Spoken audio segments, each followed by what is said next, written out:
Well, friends, I am Professor N.S. Shyama Prasad, and we are going to discuss a very important current topic, that is impeachment of judges of Supreme Court, High Court, etc. Actually, you must remember, the word impeachment is used in the Indian Constitution only for the removal of president. President can be impeached. But in the case of judges, in the case of Chief Election Commission, etc., we use the word removal. So judges can be removed. And we must know what is the procedure for removal of judges of Supreme Court and High Court. We have seen High Court is independent, Supreme Court is independent, and we have made necessary provisions in the Constitution that make the judges of Supreme Court and High Court independent. Necessary safeguards are all there. And you must remember, their service conditions, salary, everything is protected. So we are now discussing the service conditions of judges. Judges of Supreme Court appointed can continue until they attain the age of 65 years, and a High Court judge can continue until he attains the age of 62. Normally, they cannot be removed from service earlier. Their service conditions are well protected. But still there is a provision on the ground of proved misbehavior or incapacity. These are the two grounds. On the ground of proved misbehavior or incapacity, a judge of the Supreme Court or High Court can be removed by the President if a resolution is passed by the Parliament, by both houses of Parliament by 2/3 majority. So it is very difficult to remove the judges. And recently, this topic is under discussion because we are trying to remove Yashwant Sinha. Recently, there has been certain case against him. He was a judge of the Delhi High Court, and he has been now transferred to Allahabad High Court. And there is a charge against him, and central government is now trying to remove him from service.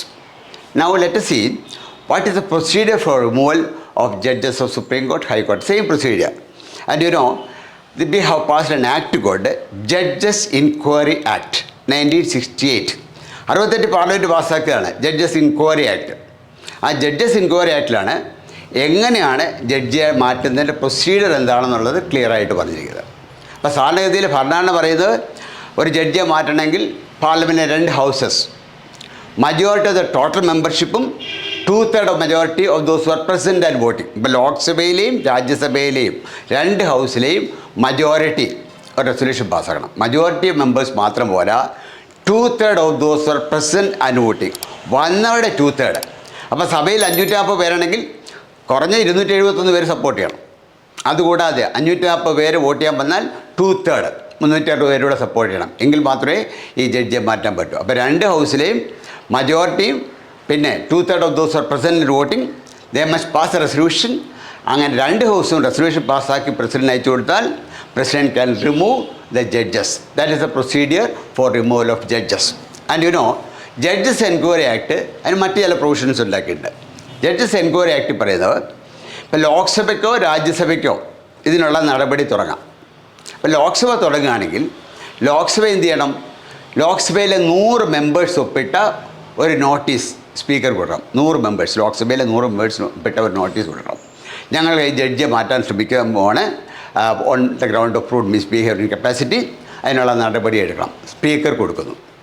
ഇനി രാജ്യസഭയാണ് തുടങ്ങുന്നതെങ്കിൽ രാജ്യസഭയിലെ 50 members, രാജ്യസഭയിലെ 50 members ഒപ്പിട്ട ഒരു notice vice president കൊടുക്കണം. Presiding officer of Rajya Sabha അദ്ദേഹത്തിന് കൊടുക്കുന്നു. അങ്ങനെ ഒന്നുകിൽ speaker കൊടുക്കാം, അല്ലെങ്കിൽ വൈസ് പ്രസിഡന്റ് കൊടുക്കാം. സ്പീക്കർ കൊടുക്കുകയാണെങ്കിൽ 100 പേര് ഒപ്പിട്ടണം. വൈസ് പ്രസിഡന്റ് കൊടുക്കുകയാണെങ്കിൽ 50. രാജ്യസഭയിൽ പകുതി ആളുകളിൽ, ലോക്സഭയുടെ പകുതി ആളുള്ളൂ, അതുകൊണ്ട് 50 പേരുടെ ഒപ്പിട്ട ഒരു നോട്ടീസ് കൊടുക്കാം. അപ്പോൾ സ്പീക്കർക്കാണ് അത് കിട്ടുന്നതെങ്കിൽ, ആദ്യം സ്പീക്കർക്കാണ് കിട്ടുന്നതെങ്കിൽ സ്പീക്കർക്ക് തീരുമാനിക്കാം ഈ കാര്യത്തിൽ പ്രൊസീഡ് ചെയ്യണോ വേണ്ടയോ. സ്പീക്കർ തീരുമാനിക്കുകയാണ് പ്രൊസീഡ് ചെയ്യാൻ. അങ്ങനെയാണെങ്കിൽ സ്പീക്കർ എന്ത് ചെയ്യണം? ഒരു ഹൈ പവർ കമ്മിറ്റി അപ്പോയിൻ്റ് ചെയ്യണം. Speaker should appoint A high power committee. High power committee എന്ന് പറഞ്ഞാൽ ഇന്ത്യയുടെ ചീഫ് ജസ്റ്റിസ് അല്ലെങ്കിൽ സുപ്രീം കോടതിയിലെ ഒരു ജഡ്ജി, ഒരു ഹൈക്കോടതി ചീഫ് ജസ്റ്റിസ്, ഒരു ഡിസ്റ്റിങ്വിഷ്ഡ് ജൂറിസ്റ്റ്, ഒരു എക്സ്പേർട്ട് ജൂറിസ്റ്റ്, ഈ 3 പേരുടെ ഒരു കമ്മിറ്റി ഈ സ്പീക്കർ രൂപീകരിക്കണം. ഈ കമ്മിറ്റി സ്പീക്കർക്കെതിരെയുള്ള ജഡ്ജിക്കെതിരെയുള്ള അലിഗേഷൻ അന്വേഷിക്കണം. ഇനി വൈസ് പ്രസിഡൻ്റാണ് പരാതി ആദ്യം കിട്ടുന്നതെങ്കിൽ വൈസ് പ്രസിഡന്റ് ഇതുപോലെ ഒരു സിവിലർ കമ്മിറ്റി ഉണ്ടാക്കണം. Chief justice of supreme court അല്ലെങ്കിൽ ജഡ്ജ് ഓഫ് സുപ്രീം കോർട്ട്, ഒരു ഹൈക്കോർട്ട് ചീഫ് ജസ്റ്റിസ്, ഒരു ഡിസ്ട്രിബ്യൂട്ട് ജൂറിസ്റ്റ്. ഇവരുടെ ഒരു സമിതി ഉണ്ടാക്കിയിട്ട് ഇവർ ഇതിനെക്കുറിച്ച് അന്വേഷിക്കണം. അന്വേഷിച്ചിട്ട് അവർ റിപ്പോർട്ട് കൊടുക്കുകയാണ്. ഫർദർ നടപടി എടുക്കാമെന്ന് പറയുകയാണെങ്കിൽ അത് ജഡ്ജിക്കെതിരെ നടപടി ഫർദറായിട്ട് എടുക്കാം. ഇനി രണ്ട് പേർക്ക് ഒരേ ദിവസമാണ്. ആദ്യം സ്പീക്കർക്കായിട്ടെങ്കിൽ സ്പീക്കർ നടപടി എടുക്കും. ആദ്യം കിട്ടുന്നത് വൈസ് പ്രസിഡന്റ് ആണെങ്കിൽ വൈസ് പ്രസിഡന്റ് നടപടി എടുക്കും. പക്ഷേ 2 പേർക്ക് ഒരേ ദിവസമാണ് ഈ പെറ്റീഷൻ കിട്ടുന്നതെങ്കിൽ സ്പീക്കറും വൈസ് പ്രസിഡൻറ്റും കൂടി ഡിസ്കസ് ചെയ്ത് മ്യൂച്വലി കൺസൾട്ട് ചെയ്ത് ഒരു ഹൈ പവർ കമ്മിറ്റി അപ്പോയിൻ്റ് ചെയ്യും. ആ കമ്മിറ്റി ഇതിനെക്കുറിച്ച് അന്വേഷിച്ച് കമ്മിറ്റി പറയുകയാണ് അദ്ദേഹത്തിന് റിമൂവ് ചെയ്യാനുള്ള നടപടി എടുക്കാമെന്ന് പറഞ്ഞാൽ on the basis of that impeachment removal procedure will take place in both house of the parliament. അപ്പോൾ ഈ കമ്മിറ്റി ഉണ്ടായിക്കഴിഞ്ഞാൽ അവരെന്ത് ചെയ്യുക വെച്ചാൽ അവർ ഈ ജഡ്ജിക്ക് നോട്ടീസ് കൊടുക്കും. അപ്പോൾ 2 ഗ്രൗണ്ടുണ്ട്. Incapacity, proved misbehaviour, incapacity. Proved misbehaviour ആണെങ്കിൽ അദ്ദേഹത്തിനോട് എക്സ്പ്ലനേഷൻ ചോദിക്കും. അദ്ദേഹം കണ്ടാലും പൈസ ഉണ്ടാക്കി, കറപ്റ്റ് മെത്തേഡിൽ കൂടെ പൈസ ഉണ്ടാക്കി, ഇങ്ങനെയൊക്കെ ഉണ്ടെങ്കിൽ അതിനോട് അദ്ദേഹത്തോട് എക്സ്പ്ലനേഷൻ ചോദിക്കും. ഇനി ഇൻകപ്പാസിറ്റി എന്ന് പറഞ്ഞാൽ ഫിസിക്കൽ ഓർ മെൻ്റൽ ഇൻഫേർമിറ്റി, അദ്ദേഹത്തിന് സുഖമില്ല. അങ്ങനെയാണെങ്കിൽ അദ്ദേഹത്തിനോട് ചോദിക്കും ജെന്യുവൻ ആണോ, റീസണബിൾ ആണോ എന്ന് ചോദിച്ചാൽ അദ്ദേഹം സമ്മതിക്കുന്നെങ്കിൽ ആ ഗ്രൗണ്ടിൽ അദ്ദേഹത്തെ മാറ്റാം. അല്ലെങ്കിൽ ഈ കമ്മിറ്റി എന്ത് ചെയ്യും, ഒരു മെഡിക്കൽ ടീമിനെ അപ്പോയിൻ്റ് ചെയ്യും. മെഡിക്കൽ ടീമിനോട് ഈ ജഡ്ജിയെ പോയി കാണാൻ പറയും. ജഡ്ജിയെ പരിശോധിച്ചിട്ട് ഈ ടീം റിപ്പോർട്ട് ചെയ്യാൻ പറയും. അങ്ങനെ on the base of the report അവർക്ക് ഫർദറായിട്ട് നടപടി എടുക്കാം. ഇനി ഈ മെഡിക്കൽ ടീമിൻ്റെ എക്സാമിനേഷന് ജഡ്ജി സമ്മതിക്കുന്നില്ല എങ്കിൽ അതിൻ്റെ അർത്ഥം ഈ ജഡ്ജിക്ക് മെൻ്റലോ ഫിസിക്കലോ ഇൻഫോർമിറ്റി ഉണ്ട്. അങ്ങനെ അസ്യൂം ചെയ്തുകൊണ്ട് ഈ കമ്മിറ്റിക്ക് മുന്നോട്ട് പോകാം. അങ്ങനെ കമ്മിറ്റി റെക്കമെൻഡ് ചെയ്യുകയാണെങ്കിൽ 2 ഹൗസിലും ചർച്ച നടക്കും. 2 ഹൗസിലും ചർച്ച നടക്കും. ഈ ജഡ്ജിക്ക് ഡിഫെൻഡ് ചെയ്യാനുള്ള അവകാശമുണ്ട്. ഇപ്പോൾ ജഡ്ജിക്ക് വേണമെങ്കിൽ അദ്ദേഹം ഏതായാലും ഒരു വക്കീലായിരുന്ന ആളാണ്, ലോയൊക്കെ അറിയാവുന്ന ആളാണ്. അദ്ദേഹത്തിന് തന്നെത്താൻ വേണമെങ്കിൽ ഡിഫെൻഡ് ചെയ്യാം. അല്ലെങ്കിൽ അദ്ദേഹത്തിനൊരു വക്കീലിനെ വെച്ച് ഡിഫെൻഡ് ചെയ്യാം. ഇപ്പോൾ 2 ഹൗസിലും we know an accused person has a right to defend himself. So this judge also has a right to defend himself. അപ്പം ഈ കേസ് മുന്നോട്ട് പോകുകയാണെങ്കിൽ, പാർലമെൻറ്റിലെ ഡിസ്കഷൻ മുന്നോട്ട് പോകുകയാണെങ്കിൽ ഗവൺമെൻറ് വേണമെങ്കിൽ പാർലമെൻറ്റിനെ സഹായിക്കുന്ന ഒരു വക്കീലിനെ വയ്ക്കാം. അതുപോലെ ഈ ജഡ്ജിക്ക് സ്വന്തമായി ബാധിക്കാം, അല്ലെങ്കിൽ അദ്ദേഹത്തിൻ്റെ വക്കീലിനെ വെച്ച് ബാധിക്കാം. അപ്പം ഈ വാദം എല്ലാം കഴിഞ്ഞിട്ട് 2 ഹൗസിൽ വോട്ടിംഗ് നടന്നു. വോട്ടിങ്ങിൽ ഇദ്ദേഹത്തിനെതിരായിട്ട് പാസ്സാകുകയാണെന്നുണ്ടെങ്കിൽ അത് പ്രസിഡന്റ് അയച്ചു കൊടുക്കും. പ്രസിഡന്റിനെ ഇദ്ദേഹത്തെ സ്ഥാനത്ത് നിന്ന് മാറ്റുകയും ചെയ്യാം. അപ്പോൾ ഇത് വളരെ കംപ്രസീവ് പ്രൊസീജിയറാണ്, വെരി ഡിഫിക്കൽട്ട് പ്രൊസീജിയറാണ്. അപ്പോൾ രാം ജത്മലാനി എന്നൊരു സുപ്രീം കോർട്ട് ലോയറുണ്ട്, ഫേമസ് ലോയർ. അദ്ദേഹം കുറച്ച് നാൾ ലോ മിനിസ്റ്ററുമായിരുന്നു. അദ്ദേഹം തന്നെ പറഞ്ഞിട്ടുണ്ട് removal of judge is A very compressive procedure, very difficult procedure. അപ്പോൾ ഇതുവരെ നമ്മൾ 2 ജഡ്ജിമാരെ മാത്രമേ മാറ്റാൻ ശ്രമിച്ചിട്ടുള്ളൂ. ഒന്ന് സുപ്രീം കോടതി ജഡ്ജിയായിരുന്ന വി രാമസ്വാമി എന്നൊരു സുപ്രീം കോടതി ജഡ്ജി. അദ്ദേഹത്തിൻ്റെ പേരിൽ മിസ്ബിഹേവിയർ, അദ്ദേഹത്തിൻ്റെ പേരിൽ ചില അലിഗേഷൻസ് ഉണ്ടായിരുന്നു. അദ്ദേഹത്തിനെതിരെയുള്ള പ്രമേയം ലോക്സഭ ചർച്ച ചെയ്യായിരുന്നു. ലോക്സഭ ചർച്ച ചെയ്തിട്ടുണ്ടോ, അദ്ദേഹം തമിഴ്നാട്ടുകാരനാണ്. അദ്ദേഹത്തെ ഇംപീച്ച് ചെയ്യാൻ പാടില്ല എന്ന് അന്നത്തെ തമിഴ്നാട്ടിലെ ചീഫ് മിനിസ്റ്റർക്ക് നിർബന്ധമുണ്ടായിരുന്നു. ആ ചീഫ് മിനിസ്റ്ററും കേന്ദ്ര ഗവൺമെൻറ്റുമായിട്ടൊരു അലയൻസിലാണ് പോയിക്കൊണ്ടിരുന്നത്, ഒരു ഫ്രണ്ട് പോലെ. അങ്ങനെ ആയതുകൊണ്ട് തമിഴ്നാട് ഗവൺമെൻറ് ആവശ്യപ്പെട്ടു ഇദ്ദേഹത്തെ ഇംപീച്ച് ചെയ്യരുതെന്ന്. അതുകൊണ്ട് എന്ത് പറ്റി വെച്ചാൽ ലോക്സഭയിലാണ് ചർച്ച തുടങ്ങിയത്. ലോക്സഭ വോട്ടിംഗ് വന്നപ്പം കോൺഗ്രസ് പാർട്ടി പറഞ്ഞു മെമ്പേഴ്സിനോട് അബ്സ്റ്റെയിൻ ചെയ്യാൻ പറഞ്ഞു. കോൺഗ്രസ് MPs അബ്സ്റ്റെയിൻ ചെയ്തു. മജോറിറ്റി കിട്ടിയില്ല, ആ റെസൊല്യൂഷൻ പാസ്സായില്ല. അതുകൊണ്ട് ജസ്റ്റിസ് രാമസ്വാമി ഇംപീച്ച് ചെയ്യാൻ പറ്റിയില്ല. അത് കഴിഞ്ഞ് അത് 93-ലാണ്. അത് കഴിഞ്ഞ് കുറച്ച് നാൾ മുമ്പ് അനദർ ഇഷ്യൂ, കൽക്കട്ട ഹൈക്കോടതിയിലെ ചീഫ് ജസ്റ്റിസ് ആയിരുന്ന സൗമിത്ര സെൻ, അദ്ദേഹത്തെ ഇംപീച്ച് ചെയ്യാനുള്ള പ്രൊസീഡിങ് തുടങ്ങി. അത് രാജ്യസഭയിലാണ് തുടങ്ങിയത്. അപ്പോൾ രാജ്യസഭയിൽ ഇംപീച്ച്മെൻറ്റ് പ്രൊസീജിയർ തുടങ്ങി. ഇംപീച്ച്മെൻറ്റ് നമ്മൾ പറയുന്നുള്ളൂ റിമൂവൽ എന്നാണ്. റിമൂവൽ പ്രൊസീജിയർ തുടങ്ങി. രാജ്യസഭ ഇത് ചർച്ച ചെയ്തു. രാജ്യസഭ ചർച്ച ചെയ്തിട്ട് രാജ്യസഭ അത് പാസ്സാക്കി. മജോറിറ്റി 2/3 മജോറിറ്റിയോടെ ഇദ്ദേഹത്തെ മാറ്റണം എന്നുള്ള ആ റെസൊല്യൂഷൻ പാസ്സാക്കി കഴിഞ്ഞ് that was send to Lok Sabha. ഇനി ലോക്സഭ ഇത് കൺസിഡർ ചെയ്യണം. ലോക്സഭയുടെ പാസ്സാക്കി ഇദ്ദേഹത്തെ മാറ്റാം. പക്ഷേ അദ്ദേഹത്തിന് മനസ്സിലായി, ഈ സൗമിത്ര സെന്നിന് മനസ്സിലായി ഇനി ലോക്സഭയും പാസ്സാക്കും, അങ്ങനെയാണെങ്കിൽ അദ്ദേഹത്തെ സ്ഥാനത്തുനിന്ന് ഇംപീച്ച് ചെയ്യും. അപ്പോൾ ഇംപീച്ച് ചെയ്യപ്പെട്ട ജഡ്ജി എന്നുള്ള പേര് ദോഷം വരാതിരിക്കാനായിട്ട് അദ്ദേഹം എന്ത് ചെയ്തു, രാജ്യസഭ റെസൊല്യൂഷൻ പാസ്സാക്കിയോടെ അദ്ദേഹം ഇന്ത്യൻ പ്രസിഡൻ്റെ കയ്യിൽ റെസിഗ്നേഷൻ കൊടുത്തു. അങ്ങനെ അദ്ദേഹം റിസൈൻ ചെയ്തു പോയതുകൊണ്ട് പിന്നെ ലോക്സഭയ്ക്ക് ഇത് ഫർദർ പ്രൊസീജിയർ നടത്തേണ്ട വന്നില്ല. അദ്ദേഹത്തെ റിമൂവ് ചെയ്യാനും പറ്റിയില്ല. അങ്ങനെ 2 സംഭവമാണ് ഉണ്ടായിരിക്കുന്നത്. അപ്പോൾ നേരത്തെ പറഞ്ഞതിലൊരു കാര്യം കൂടി ഓർത്തിരിക്കുക, judges have a right to defend themself.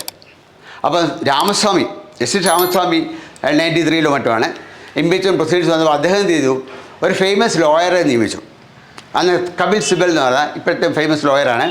അദ്ദേഹത്തെയാണ് ഈ രാമസ്വാമി അദ്ദേഹത്തെ ഡിഫെൻഡ് ചെയ്യാനായിട്ട് നിയമിച്ച വക്കീൽ. പക്ഷേ സൗമിത്ര സെൻ്റെ കേസ് വന്നപ്പം സൗമിത്ര സെൻ പറഞ്ഞ് ഞാൻ തന്നെ വാദിച്ചോളാം. അപ്പോൾ സൗമിത്ര സെൻ്റെ കേസ് സൗമിത്ര സെൻ തന്നെ വാദിച്ചത്. അതൊക്കെ അന്നൊക്കെ ടി വിയിലൊക്കെ കാണിക്കുമായിരുന്നു. പക്ഷേ ഈ ജഡ്ജിമാർക്ക് പാർലമെൻറ്റിനകത്ത് കയറി വാദിക്കാൻ പറ്റത്തില്ല. ബിക്കോസ് പാർലമെൻറ്റ് മെമ്പേഴ്സ് മാത്രമേ പാർലമെൻറ്റിനകത്ത് കയറാൻ പറ്റൂ. അപ്പോൾ നമ്മൾ ടി വിയിലൊക്കെ കാണാറുണ്ടായിരുന്നു സൗമിത്ര സെൻ പാർലമെൻറ്റ് വാദിക്ക വന്ന് നിന്നിട്ടാണ് he made his argument, he try to defend. ഏതായാലും ഇതുവരെ നമ്മളെ 2 ജഡ്ജിമാരെ ഇംപീച്ച് ചെയ്യാനാണ് നോക്കിയിട്ടുള്ളത്. രണ്ടും സക്സീഡ് ചെയ്തില്ല. It is very difficult to move judges. But at the same time we have got necessary protection to the judges. Their service conditions will be protected, their salary will be protected, then only they can remain independent. ഇനിയിപ്പം മൂന്നാമത് ഒരു ജഡ്ജിയെ മാറ്റുന്ന നടപടിയാണ് വരാൻ പോകുന്നത്. ഇനി എന്തൊക്കെയാണ് ഇതുമായിട്ട് നടക്കാൻ പോകുന്നത് നമുക്ക് കറൻറ്റ് ഇഷ്യൂ ആയിട്ട് മനസ്സിലാക്കാവുന്നതാണ്. These are the points you must remember about the Judges Inquiry Act and the procedure for removal of judges of Supreme Court, High Court. ഇനി ഓർത്തിരിക്കട്ടെ, സുപ്രീം കോടതി ജഡ്ജിയും ഹൈക്കോടതി ജഡ്ജിയും എല്ലാം മാറ്റുന്ന ഓരോ പ്രൊസീജിയറാണ്. അതേ പ്രൊസീജിയറാണ് ചീഫ് ഇലക്ഷൻ കമ്മീഷൻ മാറ്റുന്നതിന്. ചീഫ് ഇലക്ഷൻ കമ്മീഷൻ മാറ്റുന്നതിനും ഇതേ പ്രൊസീജിയറാണ്, ഇതേ മെത്തേഡാണ്. അതുപോലെ comptroller and auditor general of India, comptroller auditor general of India ഒരു ഇൻഡിപെൻഡൻറ്റ് ഓഫീസാണ്. അദ്ദേഹത്തെ മാറ്റണമെങ്കിലും ഈ സുപ്രീം കോടതി ജഡ്ജിയെ മാറ്റുന്ന അതേ പ്രൊസീജിയറാണ്. അതുപോലെ നമുക്കറിയാം 73rd and 74th അമെൻമെൻറ്റ് പാസ്സാക്കിയതിന് ശേഷം എല്ലാ സ്റ്റേറ്റിലും സ്റ്റേറ്റ് ഇലക്ഷൻ കമ്മീഷന്മാരെ നിയമിച്ചിട്ടുണ്ട്. എല്ലാ സ്റ്റേറ്റിലും സ്റ്റേറ്റ് ഇലക്ഷൻ കമ്മീഷന്മാരുണ്ട്. ഇവരുടെ ജോലി പഞ്ചായത്ത് മുനിസിപ്പാലിറ്റി ഇലക്ഷൻ നടത്തുക. അപ്പോൾ കേരളത്തിനുമുണ്ട് ഒരു സ്റ്റേറ്റ് ഇലക്ഷൻ കമ്മീഷൻ. അദ്ദേഹത്തിൻ്റെ ചുമതലയാണ് പഞ്ചായത്ത് മുനിസിപ്പാലിറ്റി കോർപ്പറേഷൻ ഇലക്ഷൻ നടത്തുക. അദ്ദേഹത്തിൻ്റെ ഓഫീസ് ഇൻഡിപെൻഡൻ്റ് ആണ്. അപ്പം 73rd and 74th അമെൻമെൻറ്റിൽ പറയുന്നത് അമെൻമെൻറ്റ് ആക്ടിൽ പറയുന്നത് ഒരു സ്റ്റേറ്റ് ഇലക്ഷൻ കമ്മീഷൻ ഇൻഡിപെൻഡൻ്റ് ആയിരിക്കണം. അതുകൊണ്ട് ഗവർണറാണ് അദ്ദേഹത്തെ അപ്പോയിൻറ്റ് ചെയ്തത്. പക്ഷേ അദ്ദേഹത്തെ മാറ്റണമെങ്കിൽ പ്രസിഡൻറ്റിനെ മാറ്റാൻ പറ്റുള്ളൂ. പ്രസിഡൻറ്റ് മാറ്റണമെങ്കിലോ പാർലമെൻറ്റിലെ 2 ഹൗസും 2/3 മെജോറിറ്റി റെസൊല്യൂഷൻ പാസ്സാക്കണം. അപ്പം ഒരു സ്റ്റേറ്റ് ഇലക്ഷൻ കമ്മീഷനെ മാറ്റണം എന്നുണ്ടെങ്കിൽ ജഡ്ജസിനെ മാറ്റുന്ന പോലെ, ഹൈക്കോടതി ജഡ്ജിയെ മാറ്റുന്ന പോലെ പാർലമെൻറ്റിൽ പ്രൊസീജിയർ നടക്കണം. പ്രൊസീജിയറിൽ കൂടെ പാർലമെൻറ്റിലെ 2 ഹൗസും 2/3 മെജോറിറ്റിയുടെ റെസൊല്യൂഷൻ പാസ്സാക്കണം. അങ്ങനെ പാസ്സാക്കിയ പ്രസിഡൻറ്റ് മാത്രമേ ഇദ്ദേഹത്തെ മാറ്റാൻ പറ്റൂ. അപ്പോൾ ഓർത്തിരിക്കുക, സ്റ്റേറ്റ് ഇലക്ഷൻ കമ്മീഷനെ അപ്പോയിൻറ്റ് ചെയ്യുന്ന ഗവർണറാണ്. പക്ഷേ മാറ്റുന്നത് ജുഡീഷ്യൽ ജഡ്ജസിനെ മാറ്റുന്ന പ്രൊസീജിയറുമാണ്. ഉള്ള പ്രസിഡൻറ്റിനെ മാറ്റാൻ പറ്റുള്ളൂ. ഹൈക്കോടതി ജഡ്ജസിനെ സുപ്രീം കോടതി ജഡ്ജസിനെ മാറ്റുന്നത് പ്രസിഡൻ്റാണ്. പാർലമെൻറ്റ് റെസൊല്യൂഷൻ പാസ്സാക്കണം. അതേ പ്രൊവിഷൻസാണ് comptroller auditor general and chief election commission. ഇവർ 2 മാറ്റുന്നതിനും ഈ ജഡ്ജിയെ മാറ്റുന്ന അതേ പ്രൊസീജിയറാണ് നമ്മൾ ഫോളോ ചെയ്യുന്നത്. ഇത്രയും കാര്യമാണ് ഓർത്തിരിക്കേണ്ടത്. Hope it is clear. If you like this video subscribe ചെയ്യുക, ഷെയർ ചെയ്യുക. And if you have any doubt you may contact me. The phone number is given 9895532673. Okay.